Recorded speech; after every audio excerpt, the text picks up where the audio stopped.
Les frérots. On a eu le droit à Bakugo il y a quelques semaines. Aujourd'hui, c'est au tour de mon MC Midoriya Izuku. Il va vous montrer si c'est un pleurnichard encore.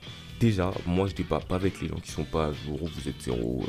Mais en tout cas, je veux vous voir marquer en commentaire FC Deku si vous aussi vous savez à quel point notre cher Deku est un mec sérieux. De votre côté, n'oubliez pas le pouce bleu de la force s'il vous plaît et de vous abonner si vous voulez être successeur du One for All. Je vous ai dit déjà, maintenant c'est à vous de jouer. Sur ce, commençons.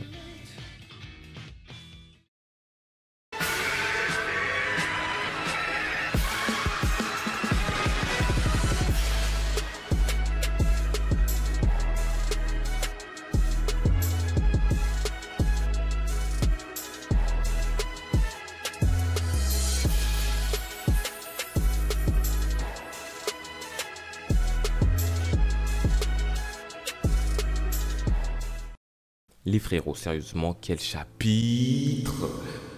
En vrai, je dis ça chaque semaine, mais c'est la vérité les frères, chaque semaine, Horikoshi nous sort de la frappe atomique. Bon, le chapitre commence sur la désillusion de l'escouade de Yaomomo qui malheureusement ont raté leur objectif, qui était d'endormir Gigantomachia qui actuellement est en train de ravager des villes tout en se dirigeant vers Shigaraki. Alors que l'un détruit une ville déjà, l'autre en détruit plusieurs juste en se déplaçant, ce fou. On peut noter le changement physique encore une fois de Makia, d'où sa facilité à détruire les villes sur son passage. Yaomomo rajoute que la seule raison pour laquelle tous les élèves ne sont pas morts, c'est parce que Makia ne se préoccupait même pas d'eux. Est-ce que ça sous-entend que tous les héros pro sont morts? Je le pense pas perso. Je pense qu'un bon nombre sont morts, mais pas tous, même si ça n'empêche pas la catastrophe qui est en train de se produire là. Et c'est juste effrayant de se dire que ces héros, qu'ils avaient juste comme objectif un petit soutien des élèves en les ramenant avec eux dans ce raid, sont tous en très mauvaise posture. Et le petit soutien que les élèves devaient leur apporter, en vrai, c'est devenu une très grosse aide. Et malheureusement pour nos chers élèves, comme le dit si bien Minoru, tout ça n'a servi à rien. C'est suivi des mots du docteur Maruta, qu'on n'avait pas vu depuis un moment d'ailleurs, je me demandais où il était passé, et d'après les cases le montrant, Prison Mike a réussi à le confier à la police et donc il devra se faire locked-up là.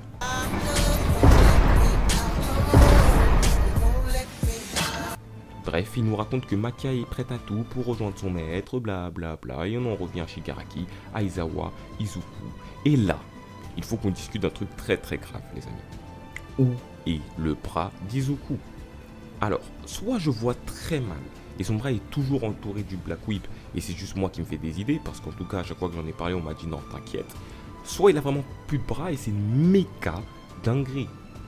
Après, je pense que je me trompe quand même, hein, parce que je vois pas quand est-ce qu'il aurait pu perdre son bras. Mais je sais pas, bizarre les effets d'optique. Je explique à son père qu'il a un peu de retard, mais que maintenant il va prendre le relais, et que pendant ce temps, Endeavor devra en profiter pour faire baisser sa température. On se dirige tout droit vers un Shoto, Izuku et Bakugo versus Shigaraki là, sûrement jusqu'à ce que Makia arrive en tout cas. Je sens aussi que là c'est maintenant les frères. La révélation de Dabi ça va être maintenant là, parce que ça serait parfait. Shoto et Endeavor sont ensemble, il vient. Il leur dit, ou alors, comme on nous l'a montré plus tôt dans le chapitre, Hawks va se réveiller et dire que à Fumikage la vérité, qu'il devra transmettre à Endeavor, tout en lui disant le mal qu'il a fait aussi, ou alors il va juste pas mourir et lui dire lui-même. Petite frustration de Bakugo quand Izuku le laisse s'occuper de Gran Torino, à moins que c'est à cause de son bras. Et moi, je vous le dis, je trouve ça vraiment bizarre. D'ailleurs, Lok dit à Izuku qu'il devrait évacuer avec un regard désolé et vraiment frustré. Ce à quoi notre Goat va répondre, jamais. Le regard rempli de rage, de haine. On n'avait jamais vu Izuku énervé à ce point. Il veut anéantir Shigaraki. Les blessures de ses mentors, peut-être même leur mort prochainement, va le changer à tout. Jamais. Et si ça se trouve, s'il lui demande d'évacuer avec ce regard-là, c'est à cause du bras qu'il aurait perdu. Voilà pourquoi. Non. Je précise les frérots, vraiment, c'est très certainement faux. Me croyez pas du tout. Mais la tête de Wham, que moi je pense qu'il y a moyen. Et puis d'un coup de théâtre, le corps de Shigaraki ne tient plus.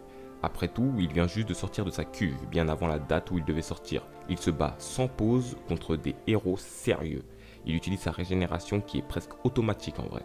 Mais il l'utilise beaucoup depuis un moment, et justement, Izuku dit que lui aussi, son corps ne pouvait pas supporter son alter au début.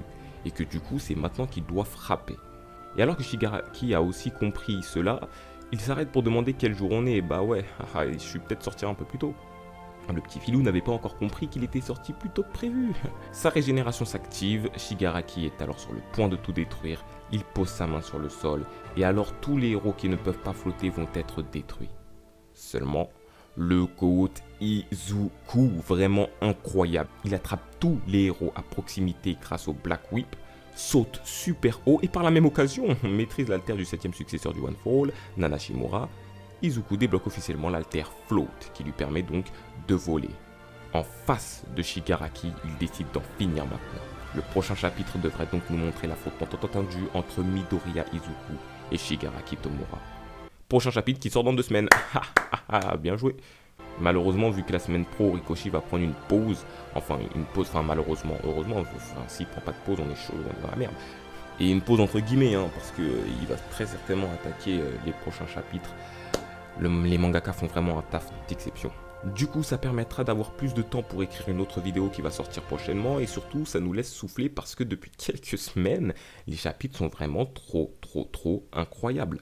Du coup, quelles sont vos prédictions, vous, par rapport à tout ce qui se passe? Qui voyez-vous gagnant? Qui voyez-vous mourir bizarrement? Même si j'ai toujours pensé que les vilains allaient l'emporter, je me dis que maintenant que Shigaraki a compris qu'il était sorti un peu plus tôt et que son corps commence à lâcher malgré sa régénération, son combat contre Izuku va peut-être vraiment l'affaiblir et donc il va devoir se replier avec les vilains. Mais comme je le dis souvent, à voir dans les prochains chapitres. Bref, en espérant que la vidéo vous ait plu les frérots, on se capte plus tard. Ciao.